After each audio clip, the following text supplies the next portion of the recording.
Humans did not fear chaos first. They feared uncertainty. And the moment humans began to ask why, the world became dangerous. Not because nature changed, but because authority did. The most threatening act in early history was not violence, it was curiosity. So something had to answer questions before questions grew teeth. That answer was myth. We are told myths were created to protect people, to explain storms, to comfort fear, to give meaning. But if myths were meant to protect, why do they speak the language of punishment? Why do gods watch instead of listen? Why is obedience rewarded but understanding ignored? Myths did not remove fear, they organized it. They took raw uncertainty and shaped it into rules. Rules into rituals. Rituals into identity. Once belief became shared, it stopped being personal. Belonging required agreement, and agreement required silence. The gods did not need to save humanity. They only needed to be believed. Because a frightened mind seeks shelter, but a convinced mind polices itself. This is why myths survived longer than truths. They asked for faith, not thought. They promised safety, not freedom. And in doing so, they built the earliest systems of control. This is not a story about destroying belief. It is a question about its original purpose. Were myths created to protect humans or to make them predictable? Humans were never born free. They were born afraid. The first human did not experience the world as beauty or wonder, but as threat. The sky made noise. The ground shook. The sun disappeared and returned without explanation. Death existed without reason, and fear was constant. But fear itself was not the problem. Fear made humans observe. Fear made them think, and thinking humans are dangerous. Because a mind that asks why will eventually ask why not. That is where freedom begins. But freedom was never the priority. Stability was, and myths were born from that need.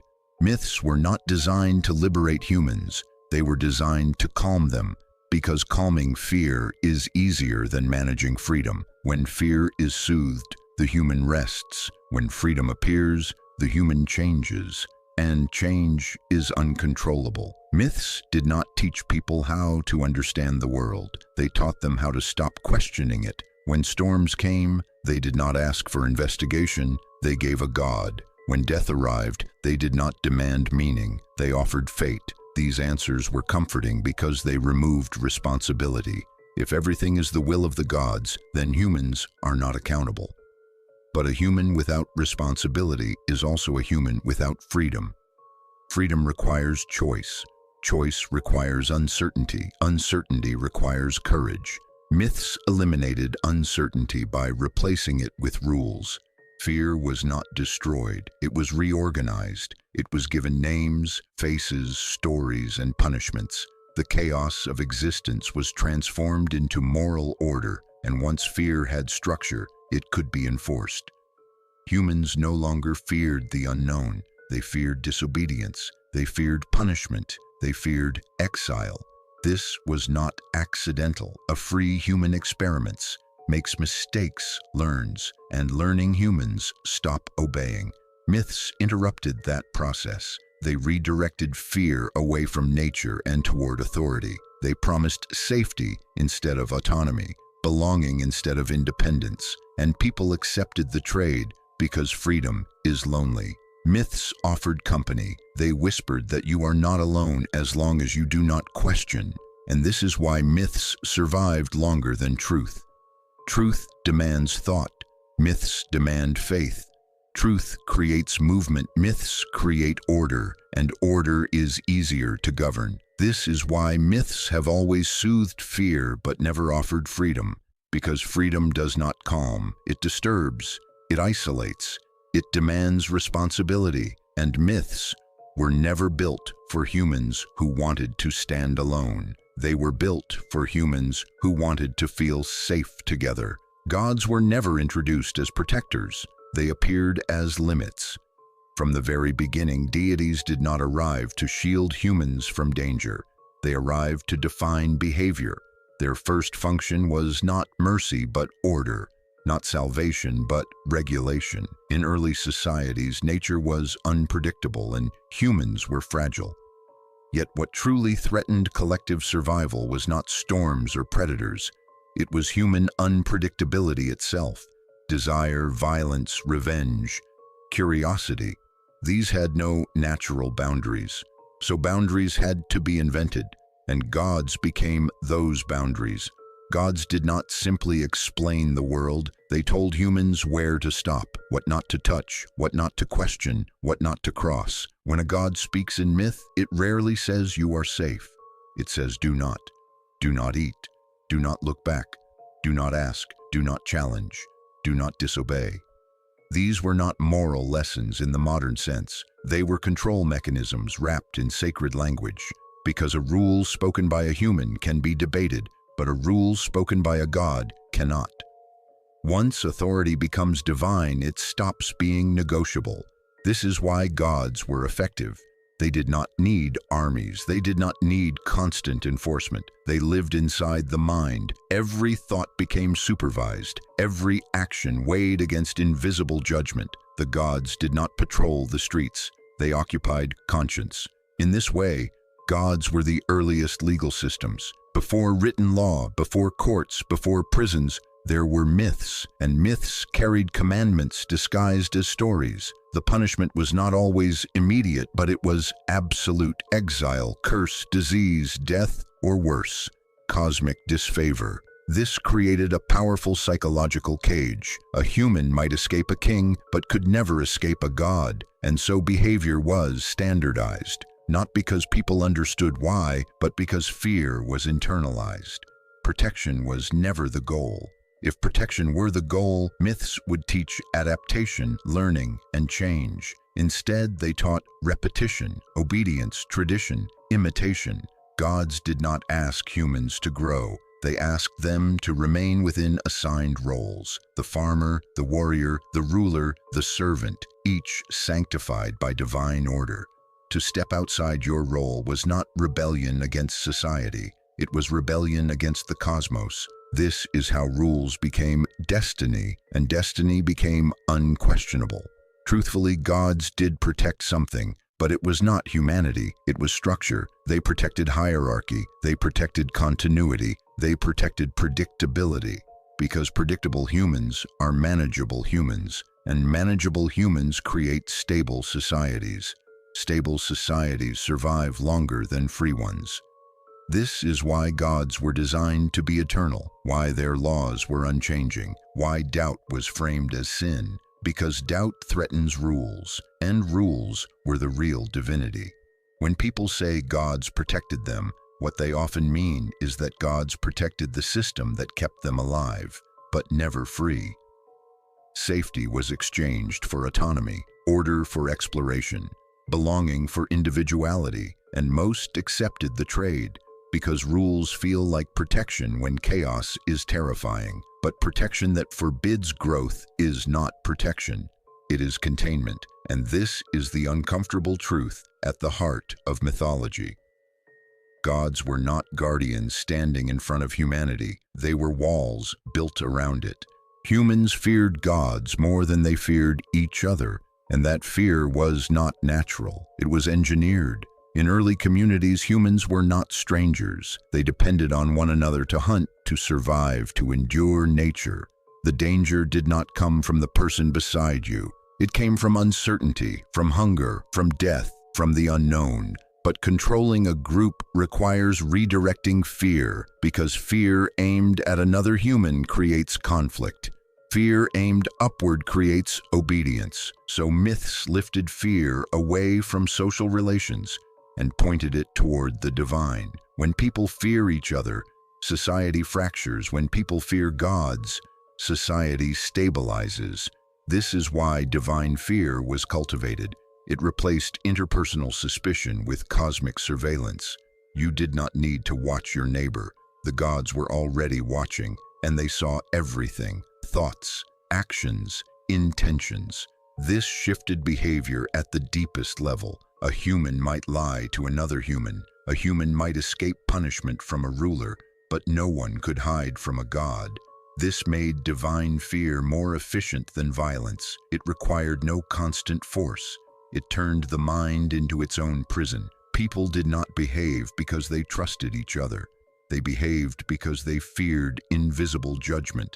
This also dissolved personal responsibility. If harm happened, it was not because someone chose evil. It was because the gods were angry. If injustice existed, it was fate, not human failure. This removed blame from society and placed it beyond reach. People stopped holding each other accountable. They looked upward instead, and in doing so, human relationships became secondary.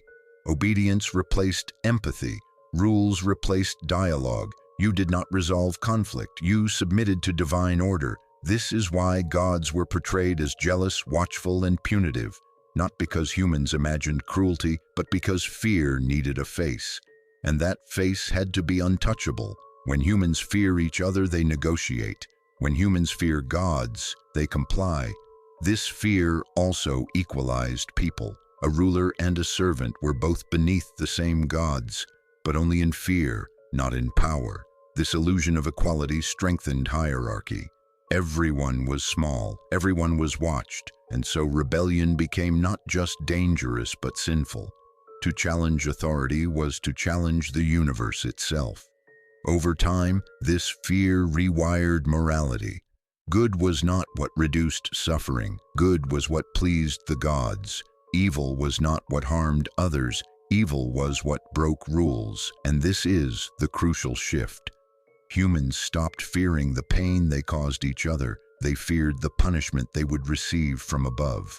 Compassion became secondary to obedience, and society accepted this because divine fear felt safer than human chaos. Trusting people is risky. Trusting gods requires nothing but submission. This is why humans feared gods more than they feared each other, because gods were not competitors, they were controllers, and fear directed upward kept society quiet, orderly, and predictable. But it also taught humans something dangerous, that the greatest threat was not cruelty between people, but disobedience to invisible rules. And once a society believes that, it stops protecting each other. It starts policing itself. Myths silenced questions because questions destabilize order. A question is not innocent. It does not ask only for information. It challenges authority. The moment a human asks why, they imply that things could be otherwise, and that possibility is dangerous to any system built on certainty. Early societies did not fear ignorance, they feared doubt. Ignorance can be guided, doubt cannot. Myths were created to end inquiry before it began. They did not invite exploration, they delivered conclusions. When a myth answers a question, it does so completely and finally. There is no follow-up, there is no alternative. The story closes the door. When lightning strikes, the myth does not say, investigate. It says accept. When death comes, the myth does not say understand. It says obey. This is how questions were neutralized, not by banning them, but by replacing them with sacred answers. Once an answer is holy, it cannot be challenged. And once it cannot be challenged, thinking stops. Myths train the mind to recognize curiosity as danger. To ask too much was arrogance. To doubt was betrayal. To seek beyond the story was sin. This transformed questioning from a natural human instinct into a moral failure. The smartest humans were no longer the most curious. They were the most obedient. Over time, this reshaped intelligence itself. Wisdom became memory, not discovery. Knowledge became repetition, not insight. The role of the human was not to understand the world, but to stay within its assigned meaning. Myths did not simply explain reality, they froze it. They locked reality into narratives that could be passed down unchanged. This protected continuity but killed evolution because progress requires unanswered questions, and unanswered questions require tolerance for uncertainty. Myths removed uncertainty because uncertainty empowers individuals. A person who lives with uncertainty must think for themselves. But a person who lives with myth borrows certainty from tradition. This makes them easier to guide, easier to predict, and easier to control. Silencing questions also protected hierarchy. If questions were allowed, roles could be challenged. Why this ruler? Why this law? Why this suffering? Myths preempted these questions by framing hierarchy as destiny. When order is sacred, rebellion becomes blasphemy. And so the most powerful feature of myth was not its story, but its finality. It ended conversations. It replaced dialogue with doctrine. It taught humans that safety lies in answers, not in inquiry. And this is why myths endured. They did what force could not. They convinced people that silence was wisdom. And once a society believes that, it no longer needs chains. The questions disappear on their own. Worlds built on fear are not accidents. They are designs. When early human societies formed, the greatest threat to survival was not nature alone, but instability. Uncontrolled behavior, conflict, revenge, and constant questioning could fracture a group faster than famine or storms. So fear became a tool. Not raw fear of the unknown, but directed fear. Myths were the mechanism that shaped it. Their hidden mission was never to eliminate fear, but to domesticate it, to take something wild and turn it into structure. Fear without direction creates panic. Fear with direction creates order.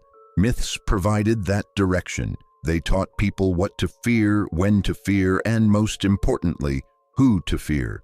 Fear was lifted away from immediate human relationships and aimed upward toward gods, spirits, and cosmic judgment. This transformed society. You no longer feared your neighbor. You feared disobedience. You feared stepping outside invisible boundaries. Myths created worlds where danger was no longer random. It was conditional. If you obey, you are safe. If you question, you are punished. This conditional safety is powerful. It trains behavior without constant force. People begin to regulate themselves. Every action becomes a calculation. Not is this right or wrong, but will this anger the gods? In such worlds, fear becomes invisible architecture. It shapes cities, rituals, morality, and identity without ever being seen. The gods do not need to appear often. Their presence is felt in hesitation, in guilt, in silence. This is the genius of mythic control. It embeds authority into imagination. A wall built of stone can be climbed. A wall built of belief cannot. These fear-based worlds also redefine good and evil.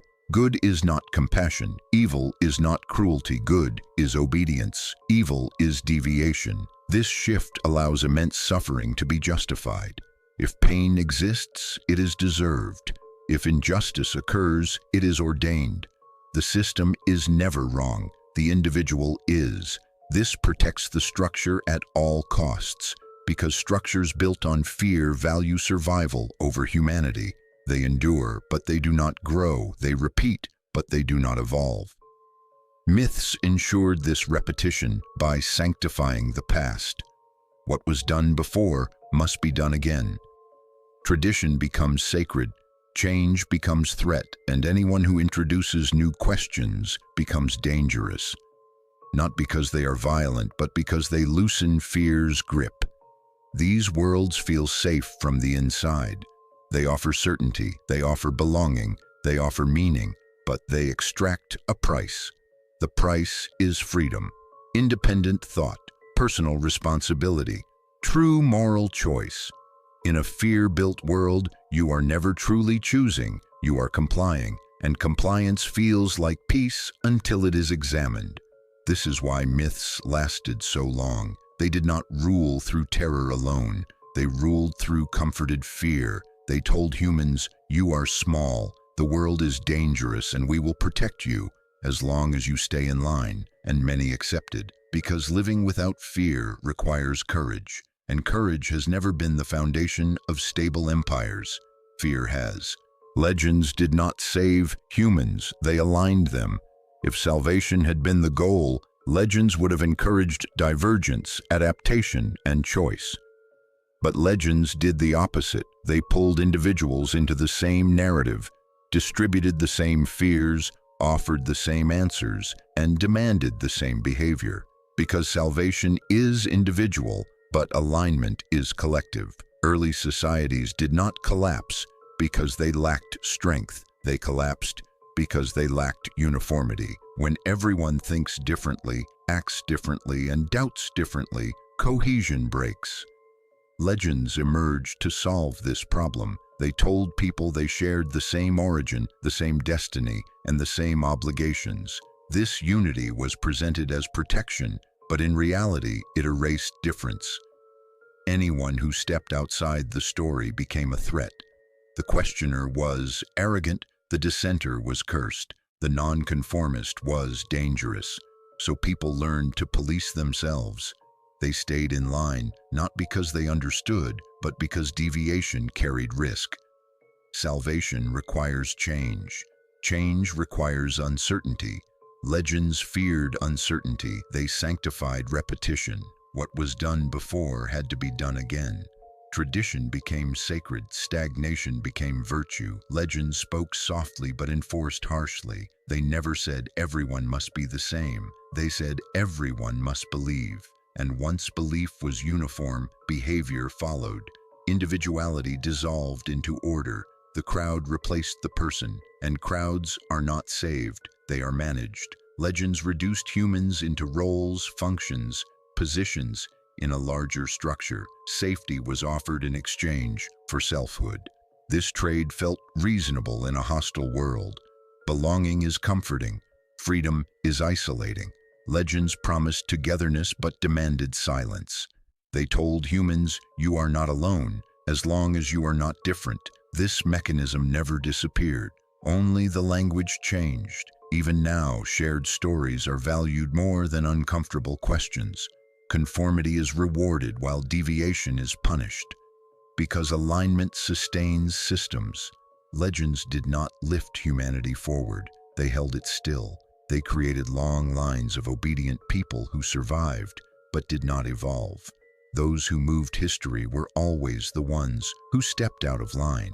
Legends did not save humans, they aligned them.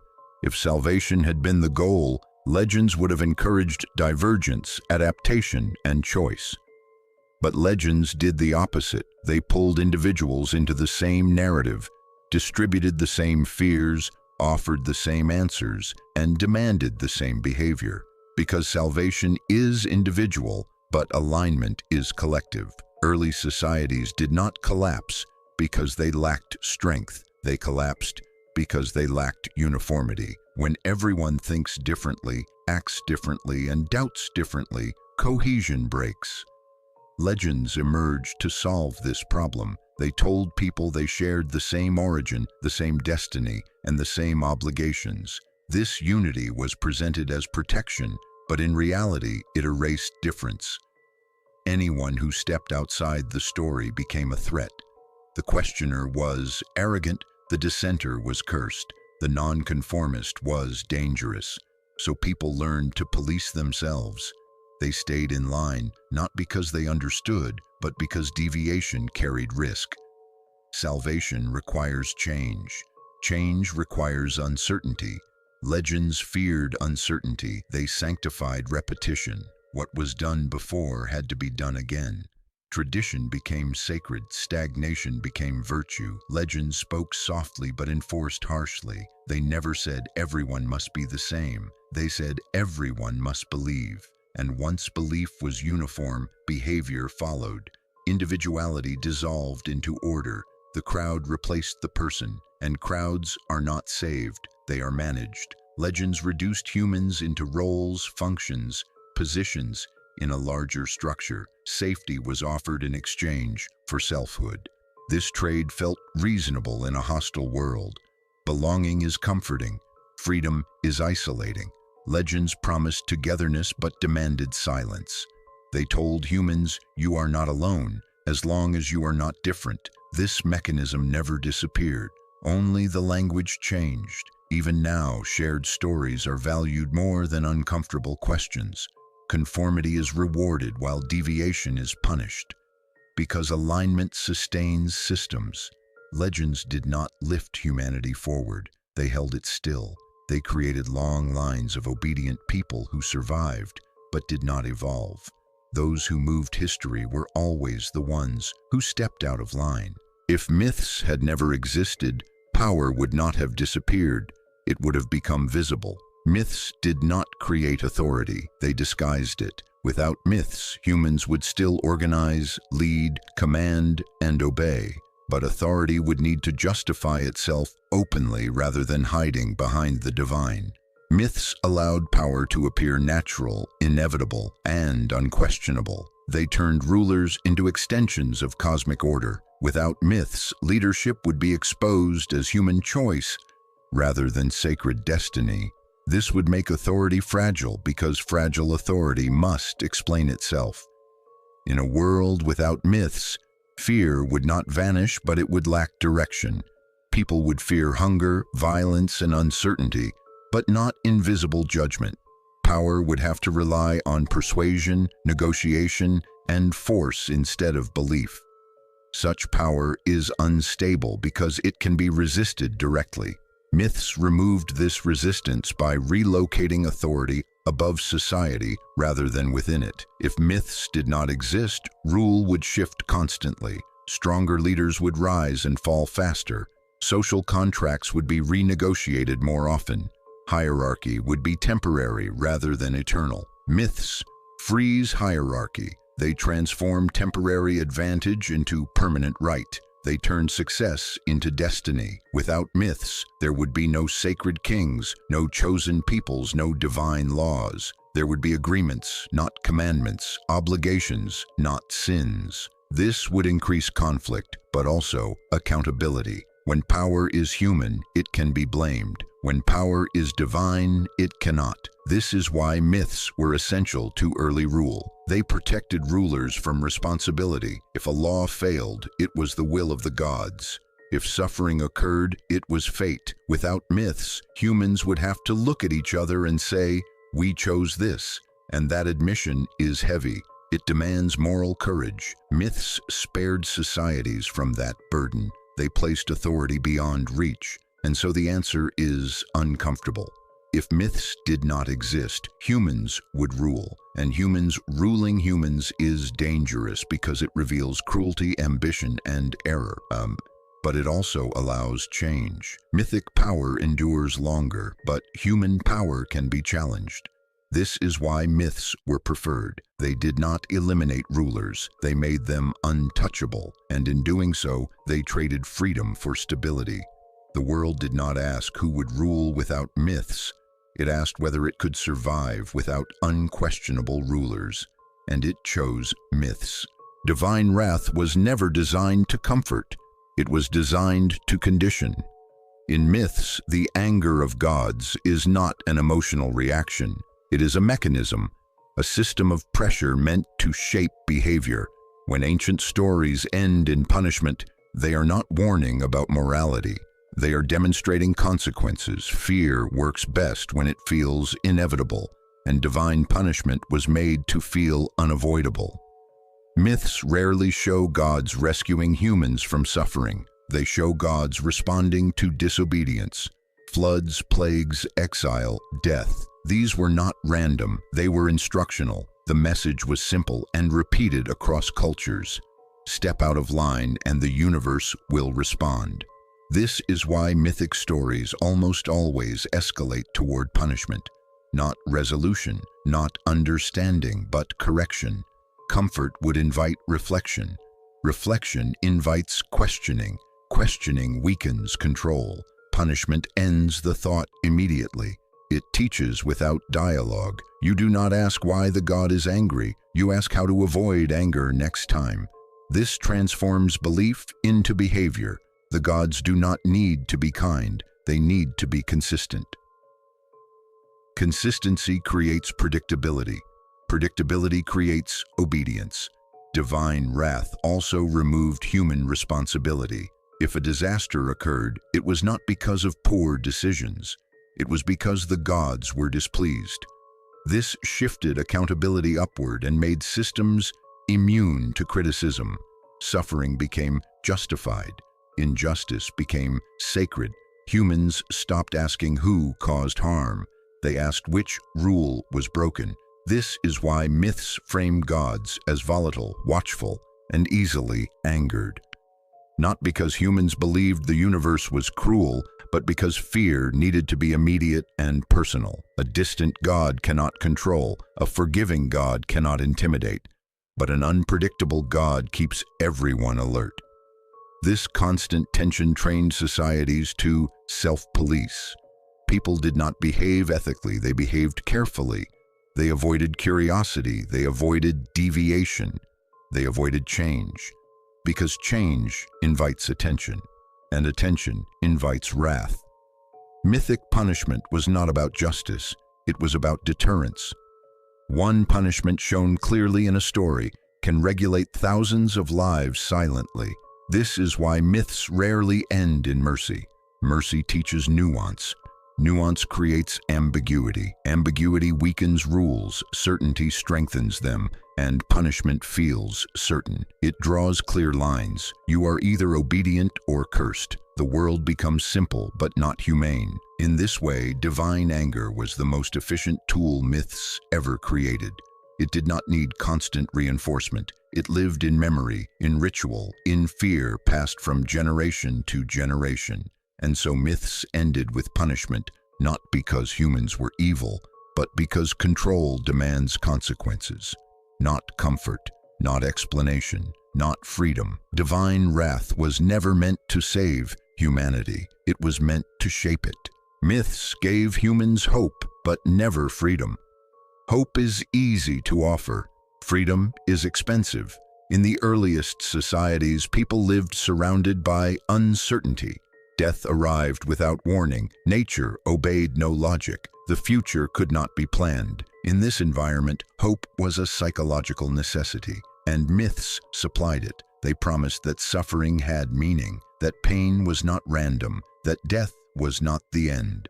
This hope calmed the mind. It made existence bearable. But it came with a condition. Hope was only granted to those who accepted the story.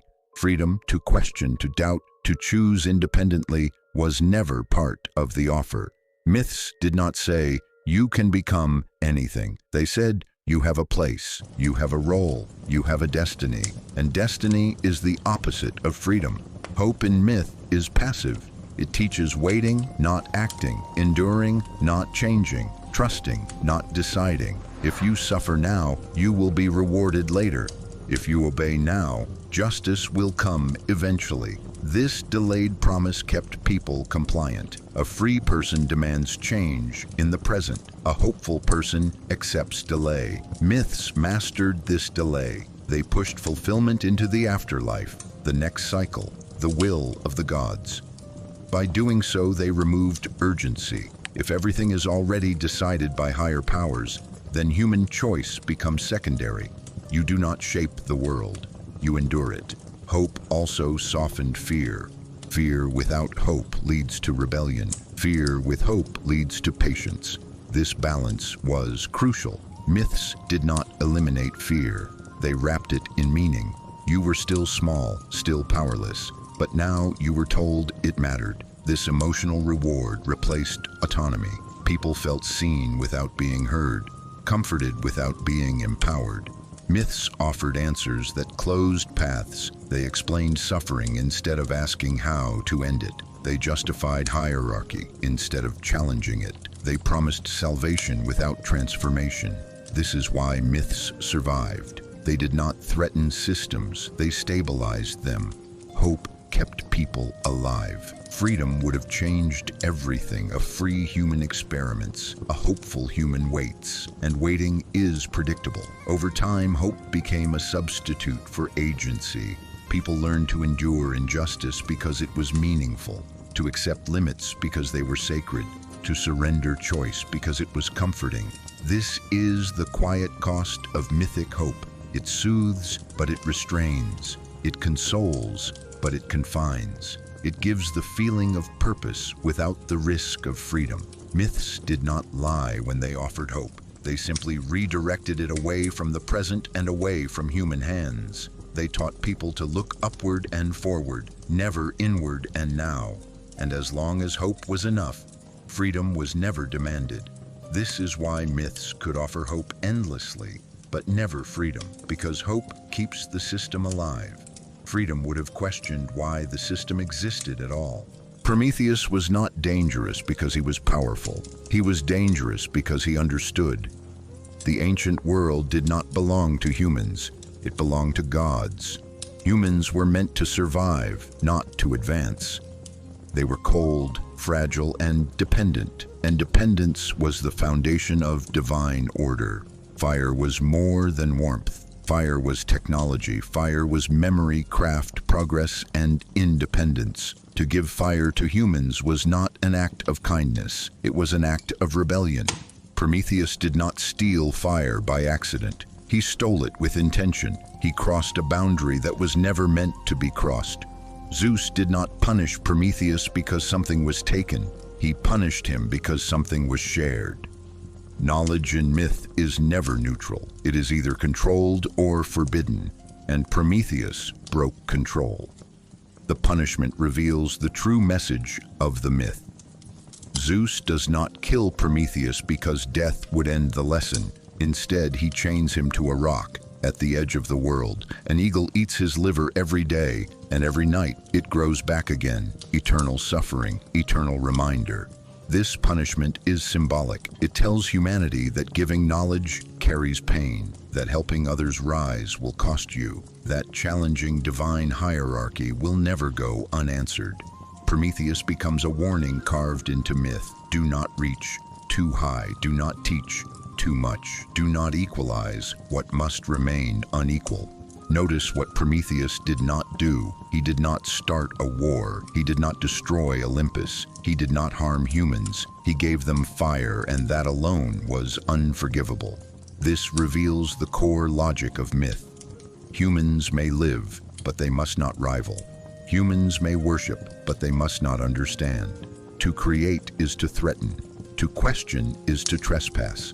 Prometheus is often called a hero, but myth does not reward him. His suffering is eternal because the fear must be eternal. If Prometheus were freed, the story would collapse. If knowledge could be shared without consequence, the system would lose its grip. So the myth freezes him in pain forever. Prometheus represents the moment when myth draws a line between survival and freedom. You may exist, you may obey, but you may not rise without punishment. This is why Prometheus matters. He exposes the hidden rule beneath mythology. That knowledge is not sacred because it is good. It is dangerous because it is liberating, and liberation has always been the greatest threat to gods. The Epic of Gilgamesh is not just the oldest surviving story in human history. It is the first moment humanity looked directly at its own limits and did not like what it saw. This epic was born in a world where gods ruled absolutely and humans existed beneath them, not as equals, not as partners, but as beings allowed to live only within strict boundaries. Gilgamesh begins as a king who has everything except restraint. He is powerful, strong, partly divine, and feared by his people. 2/3 God, 1/3 human. Yet his divinity does not make him wise. It makes him dangerous. He abuses power, ignores limits, and treats people as tools. From the very beginning, the epic makes something clear. Being closer to the gods does not mean being better. It means being less human. To control Gilgamesh, the gods do not destroy him. They create Enkidu. Enkidu is wild, free, and untouched by civilization. He lives with animals and knows nothing of hierarchy, law, or shame. When Enkidu is brought into human society, he loses freedom but gains awareness. This transformation mirrors humanity itself. To become human is to lose innocence. Gilgamesh and Enkidu fight, but instead of killing each other, they recognize themselves in one another. This bond is not friendship in a simple sense. It is existential. Enkidu becomes the mirror that forces Gilgamesh to see himself. Together they seek glory. They kill Humbaba. They defy divine warnings. They cross boundaries. And here the epic draws a sharp line. Defiance may be thrilling, but it will never be forgiven. The gods respond not by killing Gilgamesh, but by killing Enkidu. This choice is deliberate. Enkidu's death is not about justice. It is about instruction. Gilgamesh must learn loss. Enkidu dies slowly, helplessly, and bitterly, cursing civilization itself. His death introduces something more terrifying than fear: the awareness of mortality. For the first time, Gilgamesh understands that strength cannot protect him. He cannot fight death. He cannot command it. He cannot escape it. And this realization shatters him. The epic now shifts. Gilgamesh no longer seeks glory. He seeks survival. He seeks immortality. He asks the most dangerous human question: must I die too? His journey to Utnapishtim is not heroic. It is desperate. He crosses deserts, darkness, and oceans, leaving society behind. This journey symbolizes the price of chasing immortality. You must abandon humanity to seek it, but the epic offers no reward. Utnapishtim tells the story of the Great Flood, revealing something deeply unsettling. The gods once tried to destroy humanity, not because humans were evil, but because they were noisy and inconvenient. Humans are not sacred, they are tolerated. Utnapishtim survives not because he deserves it, but because he is chosen. And here the final rule is revealed. Immortality is not earned, it is granted, and it will never be granted again. Gilgamesh is tested, he fails. He is offered a plant of renewal and loses it to a snake. The snake sheds its skin and renews itself. Humans do not. This is no accident. It is the epic's final lesson. Nature renews, humans decay. Gilgamesh returns home empty-handed but changed. He has not escaped death, he has accepted it. He looks at the walls of his city and understands the compromise mythology offers. Your body will die, but your works may last. This is not freedom from death, it is distraction from it. The Epic of Gilgamesh does not comfort humanity, it disciplines it. It teaches humans where the line is and makes clear that the line is death. You may search, you may question, but the answer will not change. You will not escape. This is why the Epic survived for thousands of years. It answered the most dangerous human desire not with hope, but with closure. It did not free humanity from fear. It taught humanity how to live inside it. And in doing so, it became the first great myth not of gods, but of limits.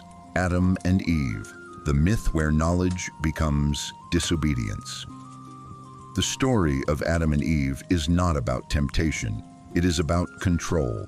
From the very beginning, humans are placed into a perfect environment, not because they earned it, but because they are contained. The Garden of Eden is not freedom. It is supervision. Everything is provided. There is no hunger, no struggle, no uncertainty. But there is also no choice. There is one rule, and that rule defines the entire system. Do not eat from the tree of knowledge. This command is not about nutrition. It is about limits. Knowledge is the boundary. The moment humans understand good and evil, they stop being manageable. They stop being innocent. And innocence is essential to obedience. The serpent does not offer pleasure. It offers awareness. You will know. The punishment that follows proves the real crime. Adam and Eve are not expelled for disobedience alone. They are expelled because they change. They see, they question, they become self-aware. God does not argue with them. He does not explain. He removes them. This is important because myths that aim to control do not persuade. They enforce. The expulsion is not simply a consequence. It is a warning. Once you know, you cannot stay. Once you understand, you no longer belong. Eden represents a system where humans are safe but powerless. Outside Eden, humans suffer but choose. This is the trade. The myth frames knowledge as the source of pain. Work, pregnancy, death, and struggle all begin with awareness. The message is clear. Suffering is the price of thinking. This shifts responsibility away from authority. If life is hard, it is not because of how the world is built. It is because humans wanted to know too much. The myth discourages curiosity by associating it with loss. It teaches that obedience keeps you protected, but questioning casts you out. God is not portrayed as a guide, but as a boundary. He does not teach Adam and Eve how to use knowledge. He forbids it entirely. This reveals the core logic of the story. Humans are not meant to understand morality, they are meant to follow it. Good and evil are not concepts to explore, they are rules to accept.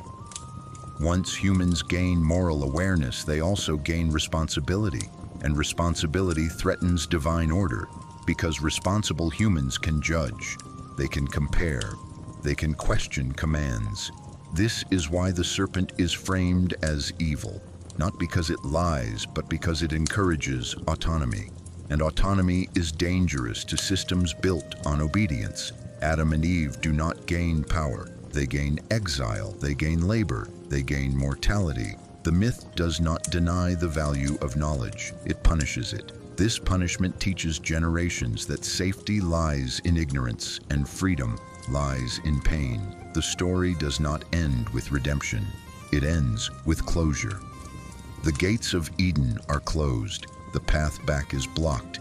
This final image matters. There is no return to innocence once awareness begins. The myth permanently separates humans from divine protection the moment they become conscious. And this is the real function of the story. It does not explain why humans suffer. It explains why they must accept suffering. It tells them that the world is not unfair. The choice was made long ago, and questioning it again will only repeat the fall. Adam and Eve is not a story about the first sin. It is a story about the first boundary. It draws the line between obedience and freedom and makes clear which one is safer. And like all powerful myths, it does not ask you to agree. It asks you to remember what happens if you do not. Noah, the myth, where obedience survives and humanity is erased. The story of Noah's flood is not about salvation. It is about reset. It presents a world that has failed, not because it was weak, but because it was disobedient. Humans are described as corrupt, violent, and morally broken, but the story never asks why society became this way. It simply declares judgment. The solution is not reform, not learning, not change. The solution is removal. The flood is not correction. It is erasure. God does not guide humanity back. He wipes it out almost entirely. This matters because it reveals the logic of the myth. When a system fails, the system is not questioned. The people are. Noah is not chosen because he is innovative or wise. He is chosen because he is obedient. He follows instructions without debate. He does not argue. He does not ask why everyone must die. He builds. The ark is not a symbol of hope. It is a filter. Those who obey survive. Those who do not are removed. This is the core message. Obedience is life. Disobedience is death. The flood does not discriminate between guilty and innocent. Children, animals, civilizations are all destroyed. The myth is not concerned with justice. It is concerned with purity. A clean world is preferred over a humane one. The flood also redefines fear. Before the flood, humans fear each other. After the flood, they fear God. Nature itself becomes a weapon of authority. Water is no longer neutral. It is judgment. The rainbow that follows is often described as a promise, but it is also a reminder. The power to destroy remains. The threat is simply suspended. This creates a psychological contract. You may live, but only under conditions. The most important detail is what survives. The ark does not preserve culture. Knowledge, art, it preserves structure, hierarchy, authority, one man, one family, one command. This is not humanity saved. It is humanity reduced. The myth teaches that the future belongs not to the many, but to the compliant. It reframes mass death as necessity and survival as virtue. Like other flood myths across cultures, this story warns against excess and disorder. But more importantly, it teaches submission. When destruction comes, it is not to be resisted. It is to be endured by those who listened. The flood answers a dangerous question. What happens if humans go too far? The answer is not debate. It is annihilation. This is why the flood is such a powerful myth. It does not argue morality. It demonstrates power. It says the world can be ended and restarted at will, and the only defense is obedience. Noah does not save humanity. He replaces it. The flood cleans the slate so the same structure can be written again. This is not a story of mercy. It is a story of control through absolute consequence. It teaches that survival is not about being good. It is about being chosen, and being chosen requires silence, faith, and submission. The myth does not end fear. It perfects it. After the flood, humanity knows something it did not before, that everything can be taken away, and that knowledge is enough to keep order for generations. Osiris, Isis, Horus, the myth where order is preserved through death and succession. The myth of Osiris, Isis, and Horus is not a love story and not a family tragedy.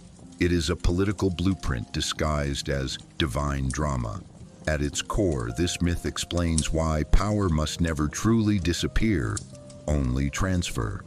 Osiris is the ideal ruler, peaceful, law-giving, associated with agriculture, order, and stability. He represents a world where chaos is restrained, but such a world is fragile, because stability invites challenge. Set does not kill Osiris out of madness. He kills him out of rivalry. This is important. The threat does not come from evil outsiders. It comes from within power itself. Set dismembers Osiris and scatters his body across Egypt. This act symbolizes fragmentation. When central authority is destroyed, society breaks into pieces. The response to this chaos is not revolution, it is restoration, and that restoration comes through Isis. Isis does not overthrow the system, she repairs it.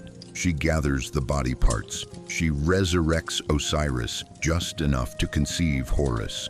Osiris does not return to rule the living. He becomes Lord of the underworld. This move is crucial. Power is not removed. It is relocated. Death itself becomes structured. Osiris rules the dead, with judgment weighing hearts against truth. This ensures control does not end at life. It extends beyond it. The living obey not only to survive, but to secure their afterlife. Horus is the final piece. He is not born to question the system. He is born to restore it. His entire purpose is revenge and succession. The war between Horus and Set is not about justice. It is about legitimacy. When Horus wins, order is reestablished, not because it evolved, but because it returned. The rightful heir sits on the throne. The cycle is complete. What this myth teaches is clear. Power may be disrupted, but never dismantled. Chaos may erupt, but it must be defeated, not understood. Isis is praised not for changing the structure, but for preserving it. She uses intelligence and devotion to keep the lineage intact. Horus is praised not for wisdom, but for obedience to destiny. Osiris is praised not for living, but for ruling eternally in death. This myth solves a dangerous problem. What happens when a ruler dies? The answer is not uncertainty. The answer is continuity. The dead rule the dead. The living rule the living. And both worlds are connected by judgment and inheritance. This removes the fear of change. If kings die, the system survives. If injustice exists, it will be corrected in the afterlife. If suffering occurs, it fits into cosmic order. The myth transforms political stability into divine necessity. It tells people that hierarchy is not human invention. It is cosmic law, and rebellion is not social crime. It is imbalance against the universe. This is why the Osiris-Isis-Horus myth was so powerful. It did not promise freedom, it promised permanence. It told humans that even death does not break authority. It only changes its location. And once authority controls both life and afterlife, there is nowhere left to escape it. The myth does not ask humans to imagine a better world. It asks them to accept this one as eternal, and that acceptance is the real victory of the gods. Judgment Day is not about the end of the world. It is about the perfection of control. The idea of a final judgment was never meant to explain the future. It was meant to regulate the present. Qiyamah, the Last Judgment, appears in myth as the ultimate accounting moment where nothing escapes notice. No action, no thought, no intention is forgotten. This is not comfort. This is pressure. The message is simple. You may escape human courts. You may hide from society, but you will never escape judgment. The delay is the strategy, because postponed punishment is more effective than immediate violence. It follows you everywhere. Heaven and hell complete this system. They transform behavior into eternity. Heaven is not a reward for curiosity or courage. It is a reward for obedience. Hell is not a consequence of cruelty alone. It is the result of deviation. These realms do not teach ethics. They enforce conformity. Good is defined not by reducing suffering, but by following rules. Evil is not what harms others, but what breaks command. This shift is crucial. It moves morality away from human responsibility and places it into cosmic administration. Once morality is externalized, humans stop asking what is right. They ask what is allowed. Heaven and hell remove ambiguity. There is no discussion, no context, no negotiation. Your life becomes a test, and the result is permanent. This permanence is the core of the mechanism. Temporary punishment can be endured. Eternal punishment reshapes identity. People begin to live as defendants rather than agents. Every choice is filtered through fear of infinite consequence. This creates self-policing societies where control is internalized. No guards are needed, no constant force. The mind becomes the courtroom. The conscience becomes the executioner. Judgment Day also protects authority in the present. If injustice exists now, it will be fixed later. If suffering occurs now, it has meaning later. This postponement neutralizes rebellion. Why resist today if justice is guaranteed tomorrow? Why challenge power if the universe itself will judge it? In this way, heaven and hell stabilize systems by absorbing anger and redirecting it into patience. They promise balance without requiring change. They offer hope without action, and that hope is powerful because it never arrives. The final judgment is always coming, never here. This allows any present order to survive indefinitely, no matter how cruel, no matter how unequal, no matter how broken.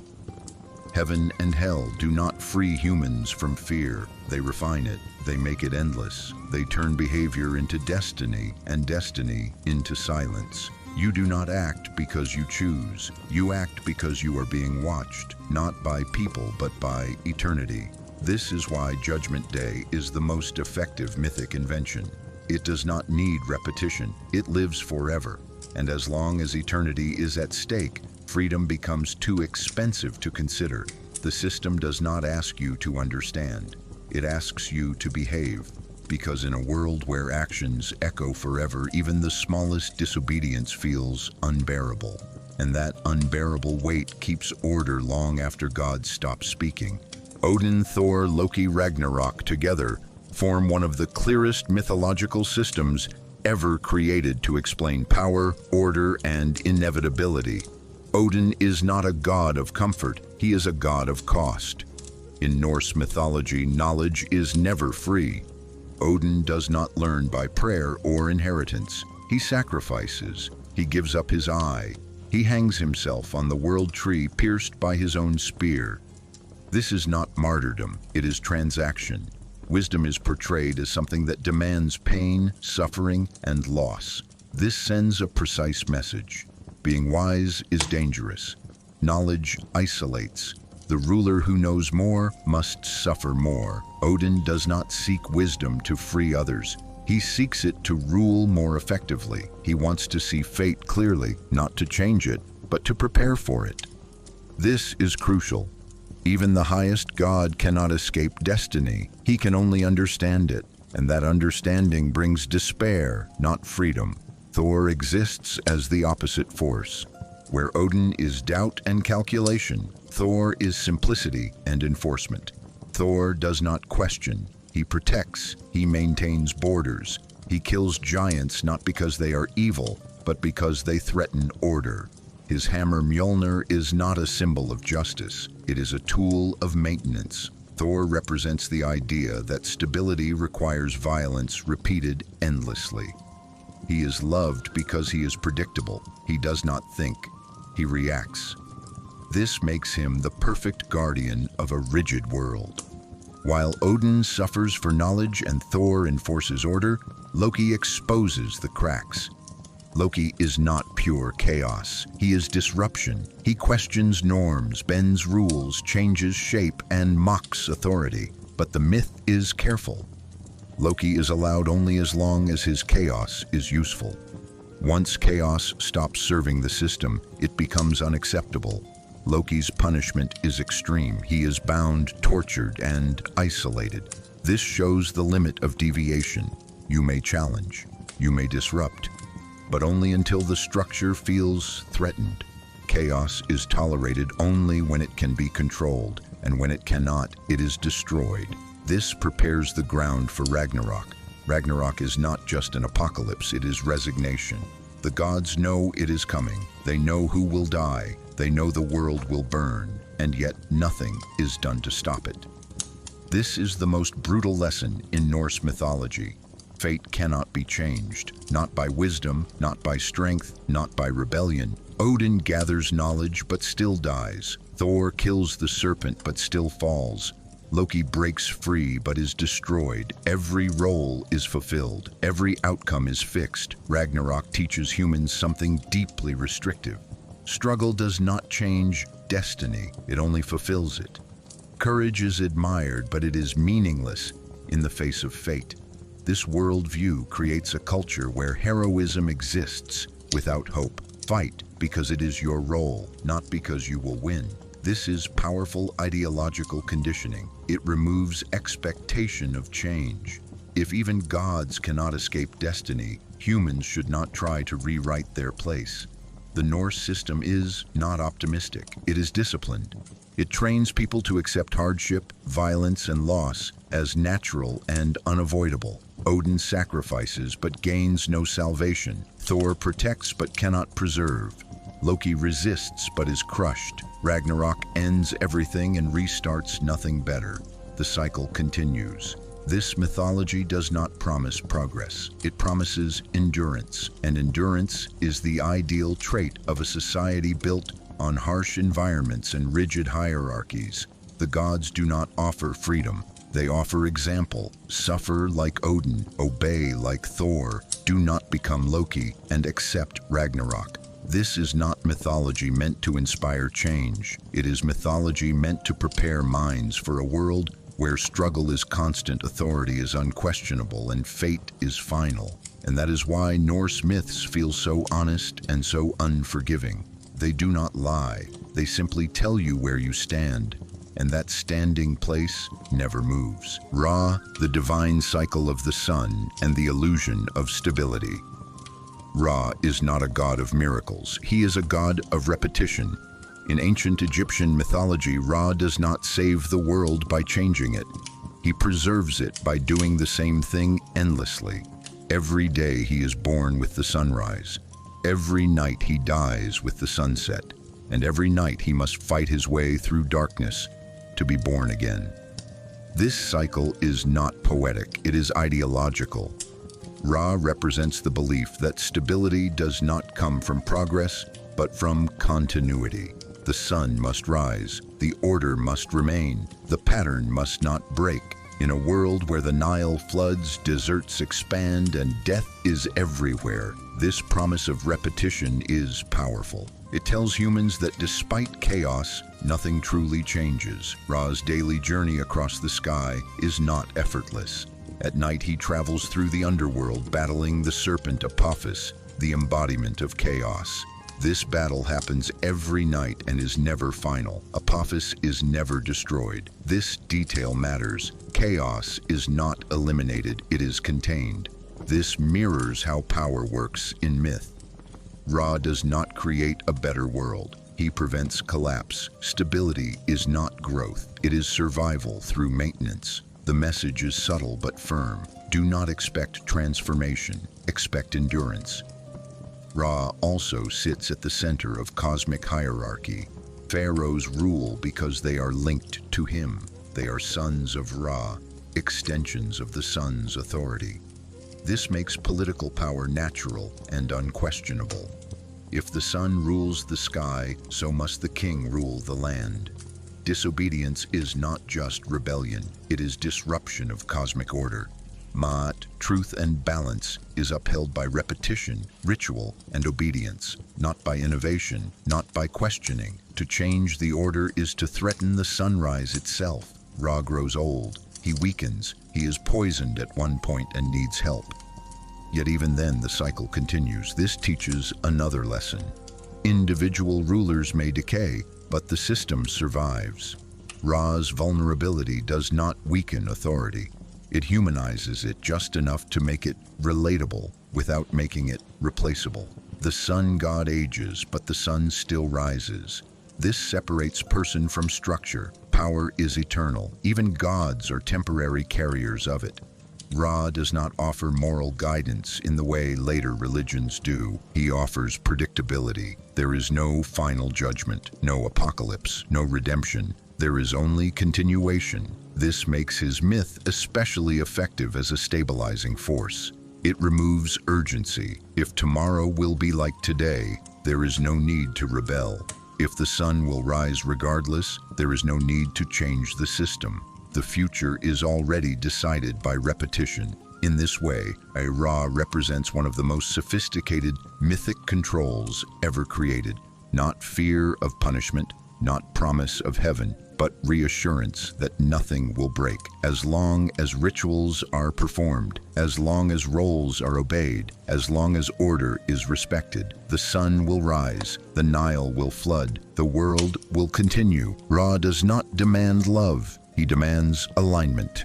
Live in rhythm, work in cycles, accept hierarchy, accept return, accept that life is not a journey forward but a circle you walk until you die. This worldview produces obedience without terror and stability without hope, and that is its strength. Ra teaches humanity not how to escape suffering, but how to endure it by believing that tomorrow will look exactly like today. And for societies built on survival rather than freedom, this belief was not just comforting, it was essential. The idea of the world being destroyed again and again is not a coincidence in mythology. It is one of the most effective tools ever created to discipline human expectation. These myths do not exist to explain catastrophe. They exist to normalize it. When destruction happens once, it can provoke resistance. When it happens repeatedly, it produces resignation.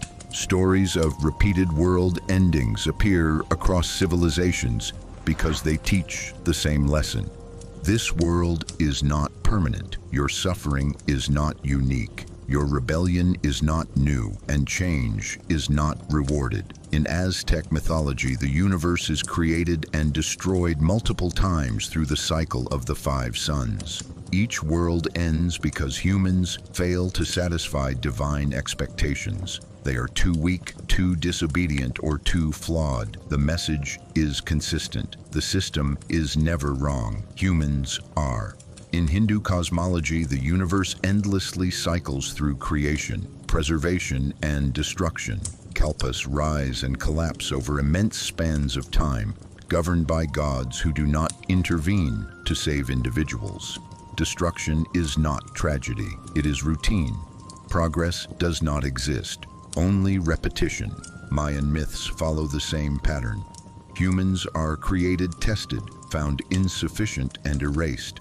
This repetition strips catastrophe of meaning. If the world has ended before and will end again, then nothing that happens now is final. This removes urgency.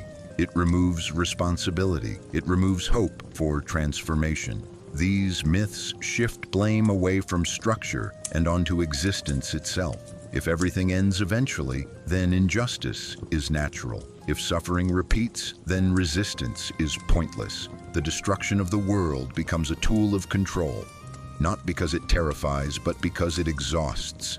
The human mind adapts to loss when it is framed as inevitable. Rebellion requires belief in a future worth changing. These myths erase that future. They say it already happened and it already failed. This teaches humans to cling to the present order, no matter how cruel, because at least it is familiar. The repeated end of the world also cheapens life. Mass death is reframed as cosmic maintenance. Not murder, not failure, but reset. When millions die, it is not a crime, it is balance. This thinking prepares societies to accept sacrifice, obedience, and erasure in the name of stability. It tells people, do not try to fix the world. You are not here to save it, you are here to endure it. And endurance becomes virtue while imagination becomes danger. The most disturbing aspect of these myths is that destruction is never final. It is only a pause. After the world ends, it is rebuilt with the same rules, the same hierarchies, the same logic. This sanctifies stagnation. Change is not evolution, it is deviation, and deviation leads back to destruction. In this way, myths of repeated world endings do not warn humans. They train them. They teach that no alternative system survives. They teach that every attempt to live differently has already been erased. They teach that obedience is safer than hope. These stories do not calm fear. They deepen it while directing it inward. They whisper that the world will always break and that trying to stop it is arrogance. So the safest choice is to adapt to the cycle, accept the rules, and disappear quietly when the time comes. This is why myths of repeated destruction are so powerful. They do not end the world. They end the idea that the world can ever be changed. Quetzalcoatl is remembered as a gentle creator and a bringer of knowledge, but this image hides the real function of the myth. Quetzalcoatl is dangerous not because he destroys, but because he gives. In Mesoamerican mythology, he creates humanity by descending into the underworld, collecting the bones of previous destroyed worlds and mixing them with his own blood. This detail matters because it places humanity in a conditional position from the start. Humans are not original. They are recycled. They exist only because previous worlds failed. Quetzalcoatl gives people agriculture, crafts, calendar knowledge, and order without constant bloodshed. And this generosity is the problem. A god who reduces sacrifice weakens systems built on fear. Dependence decreases. Obedience becomes less necessary. Quetzalcoatl represents a version of divinity that empowers humans instead of keeping them small. The myth cannot allow this to remain. The solution is removal. Quetzalcoatl is deceived, shamed, or corrupted and forced to leave. He departs across the sea or burns himself and becomes the morning star. He promises to return. This promise is critical. It preserves hope while preventing change. The world that follows his departure returns to sacrifice. The knives return. The sun demands blood. Quetzalcoatl's order survives only as memory, never as reality. This transforms him into a controlled exception. He proves a kinder system was imaginable but not sustainable. Compassion is allowed as myth, not as structure.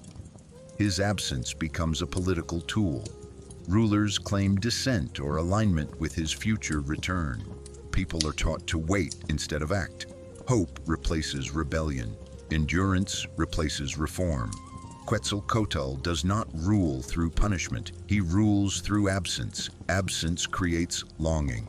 Longing creates patience. Patience stabilizes power. People endure suffering not because it is just, but because it is temporary in the story. Quetzalcoatl absorbs the human desire for a humane world and locks it into myth where it cannot threaten reality. He is not the god who frees humanity. He is the god who shows that freedom was possible and then removes it. This makes him one of the most effective mythic figures ever created. Generosity is admired but neutralized. Knowledge is celebrated but withdrawn. The lesson is quiet and brutal. A god who gives too much cannot stay. Systems tolerate kindness only at a distance. As soon as generosity threatens structure, it must disappear or become a promise that never arrives. This is the true role of Quetzalcoatl, not a savior but a safety valve that keeps hope alive while ensuring nothing truly changes. Dragons are not simply monsters in myth. They are symbols of controlled fear and guarded power. Across civilizations, dragons appear wherever authority needs, a face that is overwhelming but distant. They are large, ancient, almost immortal, and usually positioned at the edge of the human world. In European myths, dragons guard treasure, knowledge, or sacred places. This is not accidental. The treasure is never meant to be used. It is meant to be protected from humans. The dragon does not steal wealth, it prevents access. This teaches a clear lesson. Some power exists, but it is not for you. To approach it is to risk death. Knowledge, wealth, and autonomy are framed as dangerous when pursued directly. In Chinese mythology, dragons take a different form. They are not enemies, but embodiments of imperial order, reign, cosmic balance, and authority. Yet even here, the dragon is not accessible. It belongs to the emperor, to heaven, to forces above society. The dragon legitimizes hierarchy. If the emperor rules, it is because he is aligned with the dragon. This turns political power into natural order. Rebellion is no longer resistance against a ruler, it is resistance against the universe itself. In both traditions, dragons mark boundaries. They define where humans must stop. They are the living warning signs of myth. Do not cross, do not take, do not challenge. The dragon's fire, flight, and invulnerability amplify fear beyond human scale. This is important because fear of other humans can be negotiated. Fear of something inhuman cannot. Dragons also connect chaos and order. They are often associated with storms, fire, or floods. Uncontrolled natural forces given shape.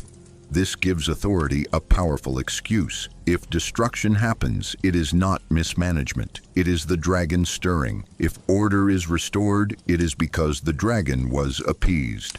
The system is never blamed. The myth absorbs responsibility. Dragons are often defeated by heroes, but notice the pattern. The hero does not change the system. He replaces the dragon or takes its role. The treasure is claimed. The crown is won. The hierarchy remains intact. The dragon's death does not free society, it transfers power. This teaches that domination is inevitable. Only the owner changes. In many myths, dragons never truly die. They retreat, hibernate, or return. They are cyclical threats. This reinforces vigilance and obedience. Peace is temporary. Order must be constantly defended. This keeps societies psychologically aligned around protection rather than progress. The dragon also embodies forbidden accumulation, hoarding gold, hoarding wisdom, hoarding power. This reflects how elites are imagined powerful but dangerous. A dragon does not use its hoard, it simply keeps it. This mirrors systems where resources exist but are inaccessible. Dragons make inequality feel natural. If something is unreachable, it must be guarded by something terrifying. This removes the idea that access could ever be fair. In this way, dragons are not enemies of order. They are its guardians. They scare people away from boundaries that must not be crossed. They turn curiosity into danger. They turn ambition into death. They tell humanity that some doors are closed forever and that the reason is not injustice, but nature. Dragons are not chaos. They are disciplined terror. They stand exactly where the system needs them and nowhere else. This is why dragons appear everywhere and disappear nowhere. They are the mythic embodiment of the same message, repeated endlessly. Power exists. Knowledge exists. Freedom may exist, but if you reach for it, you will burn. DU, the Chinese underworld court, is not a place of chaos. It is a place of administration. Unlike hells built on eternal fire and emotion, DU is built on procedure. It functions like a bureaucracy after death, complete with judges, records, clerks, and levels. This design is deliberate. It extends social control beyond life and turns morality into paperwork. In DU, the dead are not simply punished, they are processed. Every action, every intention, every failure is reviewed. There is no escape through ignorance or status. What matters is compliance with order. This is not comfort, it is surveillance perfected. The 10 kings of hell preside over courts, where souls are judged one stage at a time. Punishments are specific, measured, and corrective, rather than symbolic. This sends a clear message. Behavior is not judged by intention alone, but by adherence to rules. DU does not ask why you acted. It asks whether you violated structure. Suffering here is not random. It is deserved, documented, and methodical. This creates a powerful psychological effect. A chaotic hell can be dismissed as fear. DU cannot. It looks familiar. It mirrors earthly administration. Courts, files, delays, appeals. This familiarity teaches that the system never ends. Death does not free you from authority. It upgrades it. In DU, punishment is not always eternal. Many souls are tortured only long enough to be reformed before reincarnation. But this mercy is deceptive because it makes obedience feel rational rather than forced. You are not damned forever. You are corrected until you fit. This frames morality as alignment, not conscience. Good is not compassion. Good is conformity. Evil is not cruelty. Evil is disruption. The bureaucratic nature of DU also protects power on earth. If injustice happens in life, it will be corrected after death. This postponement neutralizes resistance. Why challenge unfairness now if balance will be restored later? Why risk disorder when cosmic administration is already handling it? DU absorbs social anger and redirects it into patience. The system is never wrong. It simply takes time. This is the same logic used by every large authority. The promise of future justice stabilizes present inequality. Another critical feature of DU is record keeping. Ledgers of sins imply total visibility. Nothing is forgotten. This creates self-policing behavior. People act not because they are watched now, but because they will be reviewed later. Even private thoughts matter. This collapses the boundary between inner life and external control. There is no refuge, not even in the mind. DU also removes moral ambiguity. Punishments are categorized, sins are sorted, the world becomes legible but rigid. There is no space for context, no room for exception. This simplifies existence but dehumanizes it. The individual becomes a case, not a person. In this way, DU is one of the most sophisticated mythic control systems ever imagined. It does not rely on terror alone. It relies on order extended infinitely. It teaches that authority is patient, thorough, and unavoidable. You may evade law, you may escape rulers, but you will stand in line eventually. This myth does not shout. It files. DU does not burn rebels immediately. It processes them, and that is far more effective. It tells humans that life is an application and death is the audit. The goal is not freedom but clearance, and clearance is granted only to those who learn to follow rules long before they died. DU, the Chinese underworld court, is not a place of chaos. It is a place of administration. Unlike hells built on eternal fire and emotion, DU is built on procedure. It functions like a bureaucracy after death. complete with judges, records, clerks, and levels. This design is deliberate. It extends social control beyond life and turns morality into paperwork. In DU, the dead are not simply punished, they are processed. Every action, every intention, every failure is reviewed. There is no escape through ignorance or status. What matters is compliance with order. This is not comfort, it is surveillance perfected. The 10 kings of hell preside over courts, where souls are judged one stage at a time. Punishments are specific, measured, and corrective, rather than symbolic. This sends a clear message. Behavior is not judged by intention alone, but by adherence to rules. DU does not ask why you acted. It asks whether you violated structure. Suffering here is not random. It is deserved, documented, and methodical. This creates a powerful psychological effect. A chaotic hell can be dismissed as fear. DU cannot. It looks familiar. It mirrors earthly administration.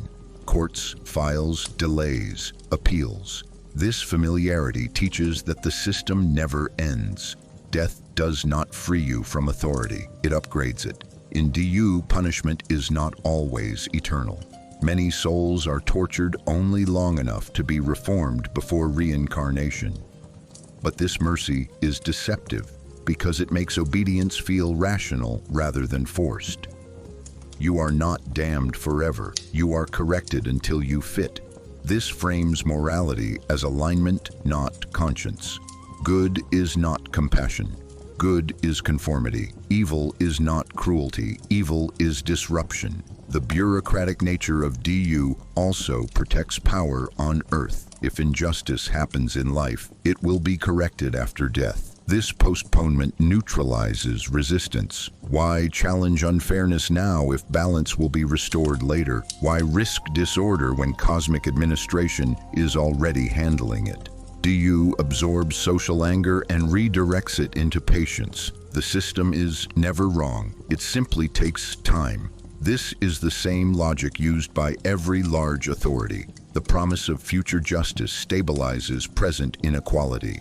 Another critical feature of DU is record keeping. Ledgers of sins imply total visibility. Nothing is forgotten. This creates self-policing behavior. People act not because they are watched now, but because they will be reviewed later. Even private thoughts matter.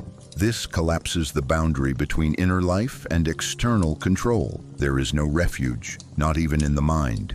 DU also removes moral ambiguity. Punishments are categorized, sins are sorted, the world becomes legible but rigid. There is no space for context, no room for exception. This simplifies existence but dehumanizes it. The individual becomes a case, not a person. In this way, DU is one of the most sophisticated mythic control systems ever imagined. It does not rely on terror alone. It relies on order extended infinitely. It teaches that authority is patient, thorough, and unavoidable.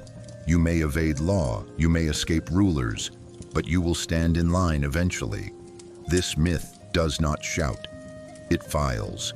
DU does not burn rebels immediately. It processes them, and that is far more effective. It tells humans that life is an application and death is the audit. The goal is not freedom but clearance, and clearance is granted only to those who learn to follow rules long before they died.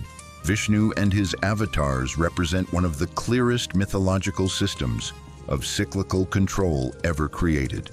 In Hindu mythology, Vishnu does not rule through constant presence. He rules through intervention.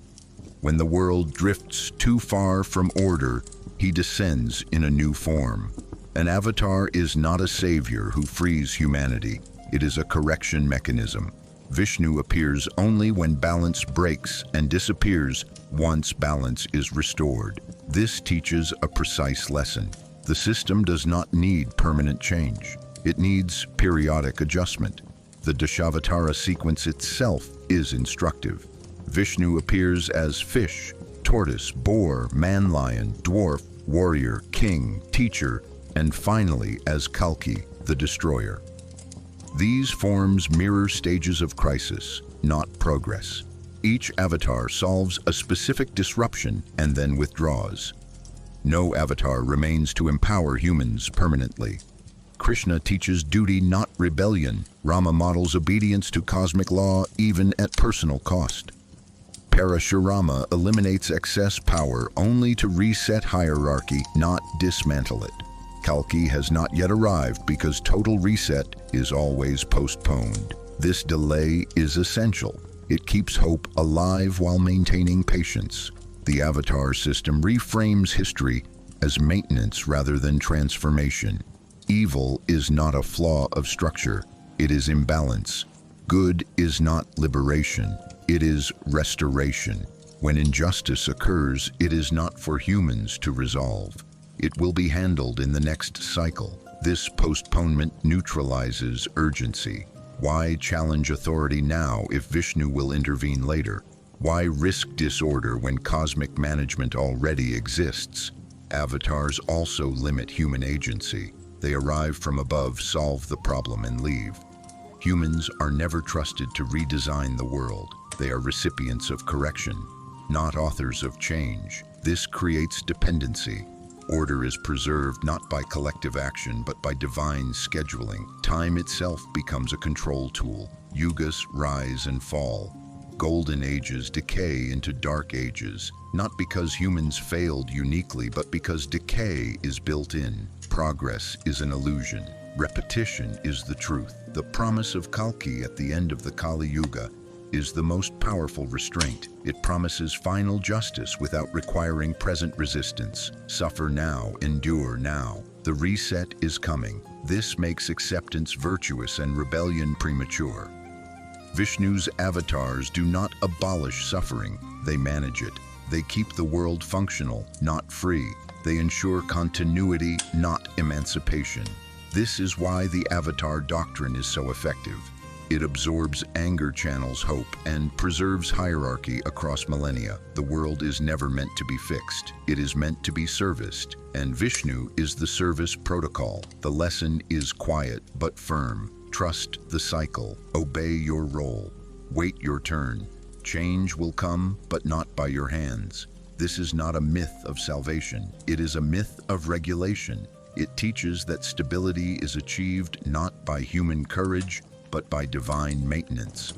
And as long as maintenance is promised, freedom can be postponed forever. Shiva, destruction as preservation, the paradox. Shiva is not the god who destroys the world out of rage. He destroys in order to keep the system alive. In Hindu mythology, stagnation is more dangerous than chaos. When forms become rigid, when rules harden into oppression, when meaning fossilizes into habit, the world does not look broken, it looks stable, and that is precisely the danger. Shiva exists to break what has become untouchable. But this breaking is not liberation, it is maintenance. Shiva does not ask humans whether they are ready for change. He brings change because the cycle demands it. His cosmic dance, Nataraja, is the clearest image of this logic. Creation, continuation, destruction, and rebirth move together as one motion. There is no final progress, only circulation. This teaches a subtle lesson. Change is inevitable, but it does not belong to you. It comes from the system, not from human will. You do not overthrow structures, they collapse when their time expires. Shiva protects order by destroying its outdated forms, but he never empowers humans to redesign the world themselves. This is the paradox. He breaks cages but replaces them with new ones. Destruction feels like freedom, but it is only transition from one necessity to another. In this way, Shiva disciplines rebellion. He absorbs it into inevitability. You are not changing the world. You are witnessing a scheduled demolition, and that knowledge calms anger while preserving obedience. Karma, the invisible punishment system. Karma is one of the most refined control mechanisms ever imagined because it does not need enforcers. It does not shout. It does not strike immediately. It waits. Karma frames morality as a natural law rather than a social rule. Every action leaves a trace, and every trace returns. This return may not be visible, it may not be immediate, but it is guaranteed. This guarantee is where power lies. A human can escape courts, armies, and rulers, but cannot escape their own future. This turns the mind into a surveillance device. People begin to monitor themselves, not out of compassion, but calculation. What will this bring back to me? Suffering is no longer questioned structurally. If misfortune occurs, it is not injustice. It is balance correcting itself. This removes pressure from authority. If someone is poor, oppressed, or broken, the explanation is internalized. It is their karma. This belief pacifies anger and redirects responsibility inward. Karma also postpones consequences, and postponement is essential. Immediate punishment invites resistance. Delayed punishment creates anticipation. Anticipation creates obedience. Karma's invisibility makes it stronger than force, because nothing can be proven, nothing can be challenged. The system is never wrong. It is only patient. In this way, karma teaches responsibility while quietly disabling protest. You stop trying to change the world and start trying to purify yourself. And purification often looks exactly like conformity. Samsara, the endless cycle and obedience. Samsara is not just rebirth. It is time turned into a cage. If life happened once, urgency would dominate. Choices would matter now. Rebellion would feel necessary because there would be no second attempt. But samsara dissolves urgency by promising repetition. Whatever you fail to do now can be addressed later, in another life, in another form. This endlessness trains patience and resignation. Suffering is reframed as temporary within an infinite process, but temporary pain repeated endlessly becomes permanent acceptance. Samsara also justifies hierarchy. Your position is not random, it is earned in previous lives. This makes inequality sacred. The poor deserve their place, the powerful earned theirs. Social order becomes cosmic order, and challenging it becomes ignorance rather than justice. Samsara extends control beyond a single lifetime. You are not just behaving for today, you are behaving for future births. This multiplies caution. Risk becomes irrational because consequences stretch infinitely forward. Nirvana is presented as escape, but it is distant, difficult, and conditional. It requires discipline, detachment, and often withdrawal from social disruption.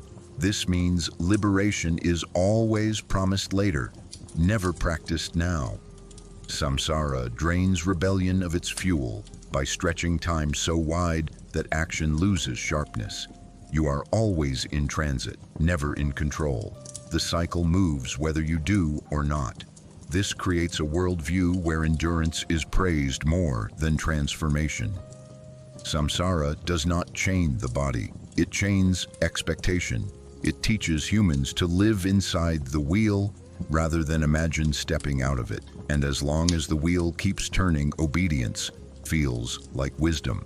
Ishtar is one of the most revealing figures in ancient mythology because she embodies contradiction as a system rather than a flaw.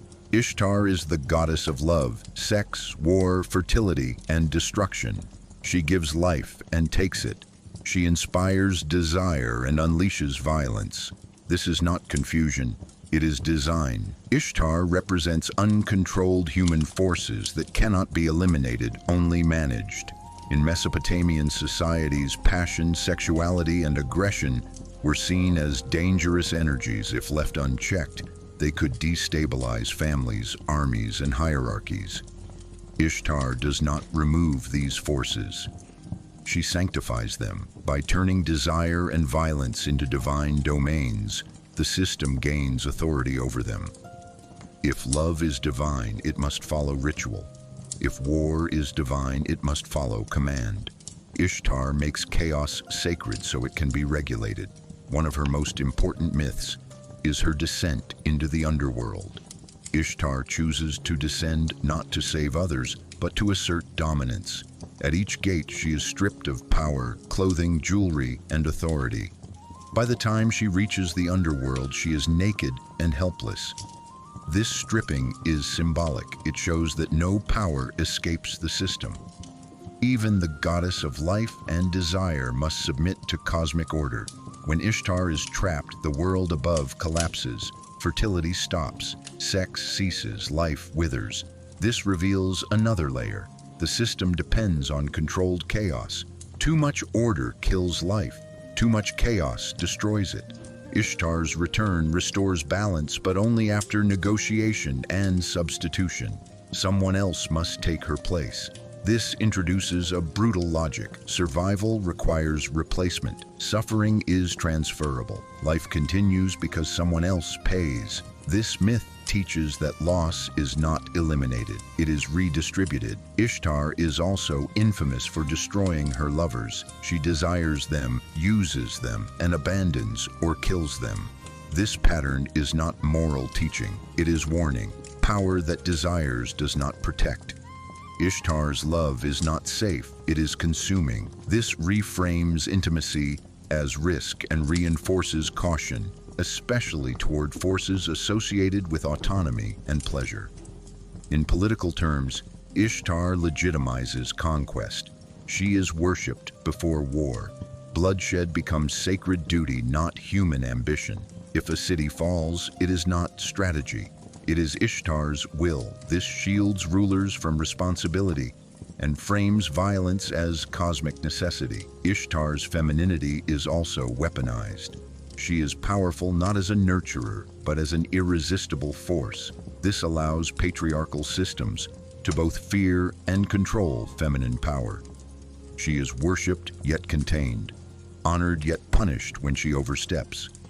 The myth never allows Ishtar to rule freely. She is always checked by councils, gates, or consequences. This teaches a precise lesson. Powerful forces may exist, but must never be autonomous. Ishtar also represents desire as instability. Desire moves people. It breaks loyalty. It challenges order. By making desire divine, the system does not eliminate it. It redirects it into ritual, marriage, temples, and sanctioned war. The individual does not choose desire. The goddess does. This removes agency while preserving impulse. In the end, Ishtar is not a symbol of freedom. She is a symbol of managed excess. She shows that systems do not destroy dangerous energies. They mythologize them, personify them, and trap them inside stories where their behavior becomes predictable. Ishtar allows humans to feel passion, violence, and ambition without questioning why these forces exist or who benefits from them. She makes intensity feel natural and inevitable rather than political. This is her true function, not to liberate emotion, but to contain it within divine narrative. Ishtar does not break the system. She proves that even chaos can be disciplined if it is given a name, a temple, and a story. And once chaos is worshipped, it no longer needs to be feared. It only needs to be obeyed. Zeus and the Olympian gods represent one of the clearest mythological blueprints for hierarchical power ever created. In Greek mythology, Olympus is not a place of wisdom or harmony. It is a court. Zeus does not rule because he is morally superior. He rules because he won. He overthrew the Titans through force and then rewrote order in his favor. This matters because power in this system is not earned through justice, but stabilized through victory. Once Zeus sits on the throne, hierarchy becomes sacred. What was achieved by violence is preserved by law. Zeus is the god of lightning, not because lightning enlightens, but because it terrifies. He punishes swiftly and publicly. His authority is maintained not through care for humanity, but through fear of consequence. The Olympian gods beneath him mirror a structured society. Each god has a function. Ares embodies war, Athena strategy, Apollo reason and prophecy, Hera marriage, Poseidon the sea, Demeter agriculture. This division of divine labor teaches humans that order requires specialization and fixed roles. You are not meant to be everything. You are meant to stay in your domain. Conflict arises when boundaries are crossed and punishment follows immediately. Mortals who challenge gods are crushed, not because they are evil, but because they disrupt hierarchy. Prometheus is punished for sharing fire. Arachne is destroyed for skill. Niobe loses her children for pride. These stories are not about humility. They are about containment. They warn humans not to rise too high or question the vertical structure. The Olympians themselves are deeply flawed. They lie, cheat, rape, envy, and deceive. But these flaws are never punished in a way that threatens their power. This reveals the core lesson. Morality applies downward, not upward. Gods are exempt from the rules they enforce. This normalizes inequality at the deepest psychological level. If even the universe is ruled by unjust power, then injustice on Earth feels natural. Zeus is also obsessed with control over fate. He fears prophecy. He fears replacement. He swallows Metis to prevent a child stronger than him. This act is crucial. Power does not trust wisdom. Power consumes it. This shows that Zeus's rule is not secure because it is right, but because it is anxious. Olympus is a paranoid regime, constantly suppressing threats from below and within. Humans exist as spectators and victims of divine politics. When disasters happen, they are collateral damage of godly disputes. This teaches humans that suffering is not personal. It is structural. You are small. You are expendable. The Olympian system also reframes freedom as danger. Hubris, the desire to exceed limits, is the greatest sin. Not cruelty, not injustice, but overreaching. This discourages ambition and rewards submission. Heroes are celebrated only when they serve divine order. Heracles suffers endlessly. Odysseus wanders for years. Heroism is endurance, not change. The system remains untouched. In the end, Zeus and the Olympians do not offer salvation. They offer predictability. As long as hierarchy is respected, the world continues. This myth does not promise fairness. It promises stability. It tells humans that power is eternal, roles are fixed, and rebellion will always be punished. From this worldview, kings rule by divine favor laws, mirror cosmic order, and inequality is not questioned because it reflects the structure of the universe itself. Zeus is not a father. He is a ceiling, and Olympus is not heaven. It is a reminder that authority sits above reason, watches without accountability, and survives by making resistance feel both futile and sinful. This is why the Olympian myth endured. Not because it was beautiful, but because it taught humans exactly where they stood and why they should stay there. Pandora is not a story about curiosity gone wrong. It is a story about responsibility being reassigned. In Greek mythology, Pandora is created not to help humanity, but to discipline it. After Prometheus gives fire to humans, Zeus does not punish humans directly. He designs a solution that looks like a gift. Pandora is crafted by the gods beautiful, charming, and convincing. She is sent to humanity carrying a sealed container, often called a box, but originally a jar. This container is not temptation, it is policy. When Pandora opens it, suffering escapes into the world. Disease, poverty, death, war, envy, despair, all spread instantly. The crucial detail is this: the evils were not created by humans. They were stored by the gods, and yet once released, the blame is shifted. The suffering becomes humanity's fault. This is the core function of the myth. It relocates responsibility away from authority and onto the governed. The gods create the conditions, but humans are blamed for the outcome. Pandora herself is punished not for malice, but for obedience. She does what she was designed to do. This reframes control as inevitability. You cannot avoid the trap because the system creates both the rule and the violation. The myth also introduces a dangerous idea that knowledge and curiosity are liabilities. Pandora does not commit violence. She opens, she looks, she acts, and this is enough to justify endless suffering. This teaches that harm does not require cruelty. It only requires disobedience to boundaries you were never meant to understand. At the bottom of the container remains hope. This detail is often misunderstood. Hope is not comfort here. Hope is containment. By leaving hope inside the box, the myth ensures that humans will endure suffering rather than resist it. Hope delays action. It encourages waiting, acceptance, endurance. As long as hope exists, revolt feels premature. This is why hope is the most strategic element of the myth. It is not released freely. It is rationed. Pandora's box explains suffering without questioning power. It tells humans that pain is the natural result of curiosity that crossed a line. It discourages inquiry by associating it with catastrophe. It also establishes a gendered warning. Femininity, desire, and persuasion are framed as dangerous gateways. This legitimizes social suspicion and control under the guise of cosmic order.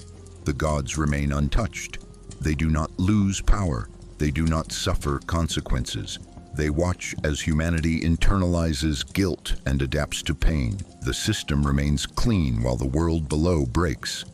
Pandora's box does not ask humans to challenge injustice. It teaches them to endure it with hope.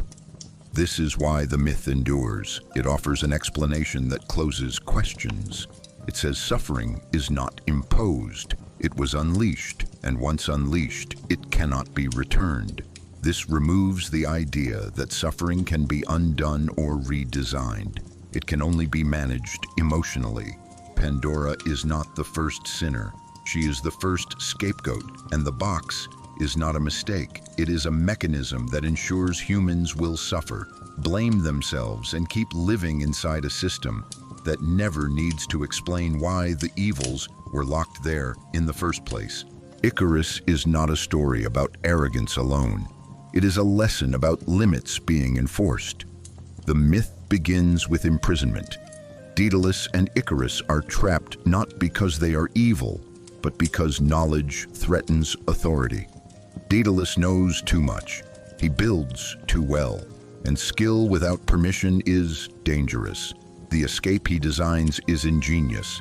Wings made of feathers and wax. Not magic, not divine, intermediate technology. This matters because the threat is not flight. The threat is humans solving problems themselves.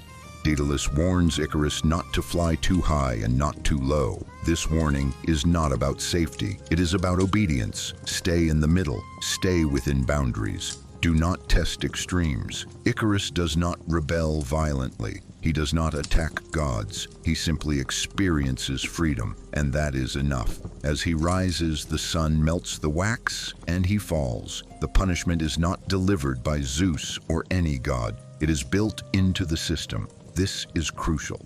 The myth teaches that transgression will be punished automatically. You do not need a god to strike you. The world itself will do it. This internalizes control. Freedom is framed as self-destructive. Ambition becomes recklessness. The sky is not forbidden because it is unjust. It is forbidden because it will kill you. This removes the need for moral debate. The system appears neutral. The lesson is quiet but brutal. You may have the means to rise, but you do not have the right. Icarus's death is not mourned by the universe. The sun continues to shine. The sea absorbs his body. Life goes on. This teaches insignificance. The world does not pause for individual aspiration. Icarus becomes an example not to inspire courage, but to warn against excess.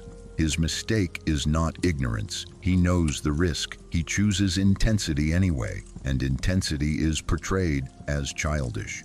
This infantilizes desire for more. The myth does not celebrate exploration. It disciplines it. Daedalus survives because he obeys balance. He represents controlled intelligence. Icarus dies because he seeks experience beyond instruction. This creates a powerful psychological rule. Be clever but cautious, talented but restrained, curious but not too curious. The myth also protects hierarchy. If humans who rise too high always fall, then existing positions feel natural. Inequality becomes safety rather than injustice. Better to stay low than to risk annihilation. Icarus does not fail because he lacked skill. He fails because he crossed an invisible ceiling, and the ceiling is the real subject of the myth. It exists, it cannot be seen, and touching it is fatal. This story has endured because it trains self-limitation. You do not need chains if people believe that going higher will destroy them. Icarus teaches that freedom is not denied, it is punished. And punishment is framed not as cruelty but as consequence. This makes the system untouchable. You cannot accuse the sun, you cannot argue with gravity, you can only fall. This is why Icarus is remembered, not as a hero, not as a villain, but as a warning carved into the sky. You may dream, you may build wings, but if you forget your place, the world will remind you, and it will do so without mercy, without explanation, and without apology. Hades and the Greek underworld are not symbols of evil, they are symbols of final order. In Greek mythology, Hades does not torture the dead out of cruelty. He organizes them. The underworld is not chaos, it is administration. Once a soul enters it, there is no debate, no appeal, and no escape. This is crucial because the myth does not threaten with pain first. It threatens with permanence. Death is not terrifying because it hurts. Death is terrifying because it fixes your place forever. The underworld is divided. Elysium for the favored, Asphodel for the ordinary, Tartarus for the defiant. This structure mirrors society exactly. It tells humans that hierarchy does not end with life. It becomes eternal. You may endure inequality now, but it will be confirmed later. This removes urgency from justice. If balance is guaranteed after death, then injustice today becomes tolerable. Hades himself is distant, silent, and emotionless. He does not seduce, he does not persuade, he waits. This makes him more powerful than angry gods. He does not need to intervene because the system runs on inevitability. Charon ferries souls across the river Styx. This crossing is irreversible. Payment is required. Even death has a fee. This reinforces the idea that nothing is free and no transition is without cost. Cerberus guards the gate not to keep souls out, but to keep them in. This detail matters. The underworld is not a prison to protect the living. It is a containment system to prevent return. Once judged, you stay. This removes hope of reversal or rebellion. The dead do not rise to demand justice. They remain categorized and silent. The myth also teaches restraint in life.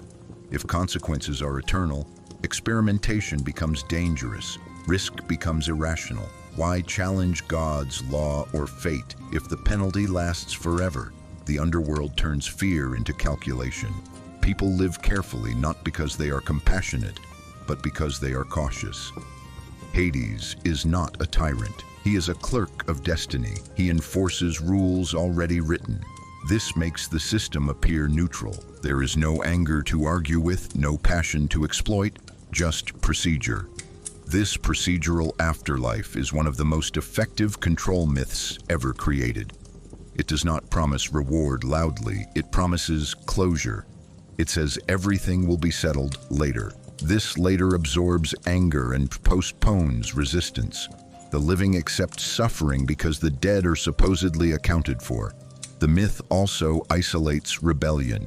Heroes who descend like Orpheus or Heracles do not dismantle the system. They barely escape and often fail. Orpheus loses Eurydice because he looks back. This reinforces another rule. Do not doubt the process. Do not check. Do not question. Finally, the underworld teaches insignificance. Your life is a brief prelude to a much longer stillness. Your choices are recorded, your fate assigned, and then you are quiet.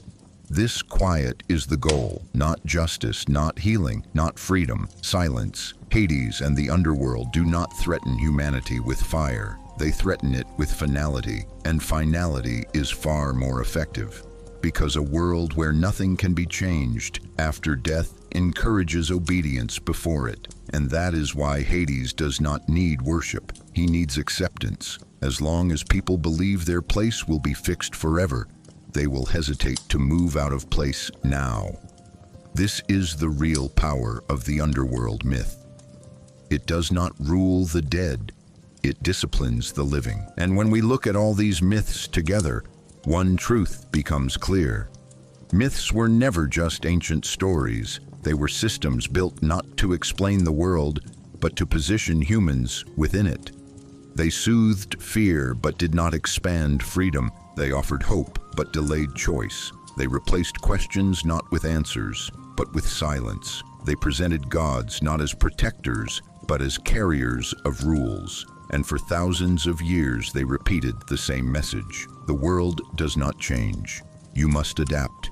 This video was not made to destroy myths. It was made to understand why we created them. Because myths did not stay in the past. They survived by changing names, forms, and symbols, but the mechanism remained the same. The same fear, the same comforting explanations, the same quiet obedience. If these ideas resonate with you, if you want to look at history not just as a list of events, but as a pattern of control and belief, subscribe to the channel. This is a place where stories are not told to soothe, but to awaken. And remember, myths did not last because they protected humanity. They lasted because they organized it. If you've stayed with us this far, then you already understand what this channel is really about. This is not a place where history is told as dates and heroes. This is not a place where myths are repeated as harmless stories. Here we look at history as a system. We ask uncomfortable questions. We examine why certain ideas survived and who they served when they did. On this channel, you won't just hear what happened.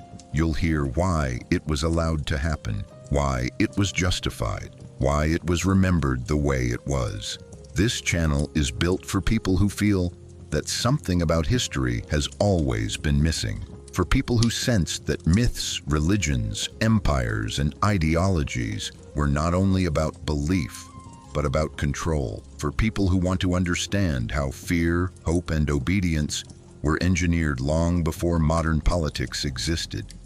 We explore ancient myths, forgotten civilizations, philosophical ideas, and hidden patterns that shaped human behavior across thousands of years. From Mesopotamia to Greece, from Egypt to Mesoamerica, from Norse gods to Eastern cycles, we look at how stories molded societies and disciplined minds. Here you'll find long-form historical and philosophical videos that don't rush and don't simplify. We take one idea and follow it deeply. We connect myths to power. We connect belief to behavior. We connect ancient systems to the modern world without shouting and without preaching. These are videos meant to be watched slowly, thought about deeply, and remembered long after they end.